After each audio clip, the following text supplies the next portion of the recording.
تیره ویډیو کې مې داسې تاسو ته ښودلی و چې څه ډول کولی شو موږ سولر په مسلسل ډول وصل کړو او لوړ ولتاژ په لاس راوړو.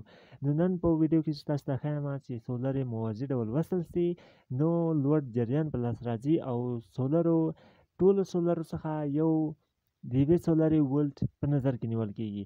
یعنې په دې ویډیو کې تاسو ته داسې ښودل کېږي چې سولر 1 واټ لرونکي وي. واټ ولتاژ جریان تاسو دې نومو سره مخ شوئ نو تاسو به ذهن کې دا پوښتنه پیدا کېږي چې واټ جریان یا امپیر او ولټ څه ته ویل کېږي. دې تعریفونه به هم تاسو ته په دې ویډیو کې په اسانه ډول ښودل کېږي.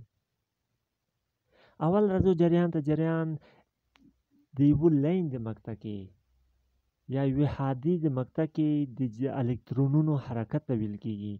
ولټ په خپله هغه قوه چې د الکترونونو د حرکت باعث کېږي په یو لین د مقطع کې. او اوس پوښتنه در رامنځته کېږي چې واټ نو څه ته ویل کېږي. واټ په خپله د جریان او د ولتاژ ضرب حاصل څخه په لاس راځي. نو دا مجموعي طاقت یا برقي توان ته هم ویل کېږي. اوس راځو هر کله چې موږ سولر په موازي ډول سره وصل کړو نو لوړ جریان به په لاس راځي. نو سولرو یا د بیټریو موازي ډول وصلول ولې کارېږي یا موازي څه ډول وصلېږي؟ هر څو دانې سولر یا بیټري ولرو مثبت ټرمینل یې په خپل منځ کې سره وصل کړو.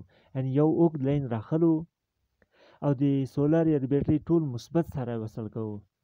اوس یو بل لین راخلو د سولر یا د بیټري ټول منفي ټرمینل یې په خپل منځ کې سره وصل کوو. نو موږ ته 2 دانې لینونه په لاس راغلل.